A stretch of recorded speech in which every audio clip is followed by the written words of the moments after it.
Asalaamu calaykum. Maalin wanaagsan amase subax wanaagsan.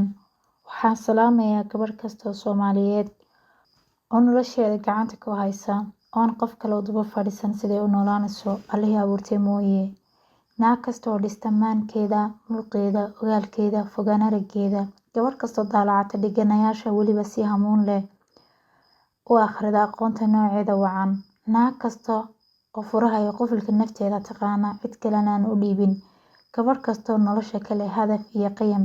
Inan kasta oo laasinta akhrinta Quraanka Kariimka subaxii iyo habeenkii. Gabar kasta oo maan furan qabatintana dhageysiga podcast-yada faa'iidada leh.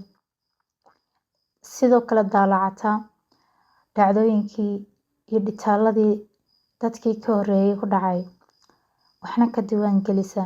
Sidoo kale jecel dhageysiga suugaantii qaraamiga ahayd iyo fankii hore. Haddaad u fiirsatid gabdhaha xiiseeya suugaanta qaraamiga ahayd, waxaad ogaanaysaa inay yihiin jaad ka gooni oo asal ah dumarka.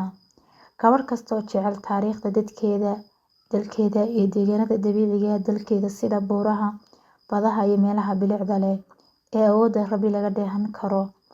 Naag kasta oo hoggaan u noqota nolosheeda sidoo kalena ka adag cibaadada iyada iyo Rabbigeeda u dhexeeya. Tug kasta oo u labisata siday jeceshahay ee aan iska dhaadhicin bulshada ku xeeran. Mid kasta oo neceb faafinta ceebaha dadka kale iyo dabagurkooda taa beddelkeedana isku mashquulisa ama si ku madadaalata isboortiska iyo jidhiska waqtiyadeeda firaaqada ah. Gabar kasta oo fikradeeda iyo caqiidadeeda iyo diinteeda si fudud loo beddeli karin kana reeban tahay inay beddesho. Gabar kasta oo aad u dhibsata necebna inay beddesho abuurkii iyo midabkii Rabbi u abuuray iyadoo shakhsiyad ku raali gelinaysa. Naag kasta ka kortay inay gacan bilaadan barido, gacantana hoos dhigato, taa beddelkeedana ku qanacsan wixii Alle u dhiibay. Mid ka dhimata wax weydiinta amase baryada dadka kale, khaasatan ragga, taa beddelkeedana soo saarta maxsuul ama wax soo saar iyadu nafteeda ku kaafinayso.